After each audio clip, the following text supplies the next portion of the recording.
வீட்டை அநியாயமாக எரித்தார்கள். இறைவன் நாட்டை நிர்வகிக்கின்ற பொறுப்பை ரணிலுக்கு வழங்கினான். தேசிய காங்கிரஸ் தலைவர் அதாவுல்லா கூறுகிறார்.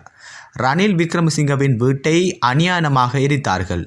நாட்டை நிர்வகிக்கின்ற பொறுப்பை அவருக்கு இறைவன் வழங்கியுள்ளான் என்று தேசிய காங்கிரஸ் தலைவர் ALM அதாவுல்லா தெரிவித்துள்ளார்.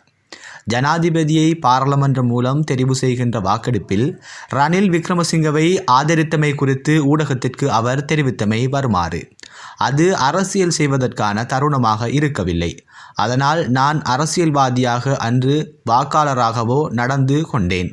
தெளிந்த சிந்தனை உடைய எந்த வாக்காளரும் எடுக்கக்கூடிய தீர்மானத்தையே எடுத்து வாக்களித்தேன். அது மிக சரியான தீர்மானமாக அமைந்தது.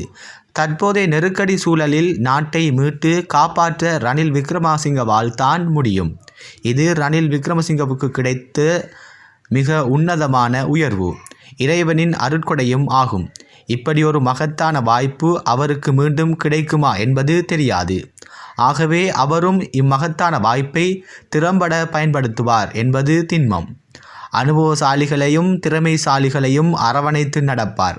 ஆழிப்பேரலை அனர்த்தத்தை தொடர்ந்து அந்நாட்களில் எல்லோர் மத்தியிலும் நல்லிணக்கம் ஏற்பட்டது. அது தற்போதைய தருணத்திலும் உணரப்பட்டு உள்ளது.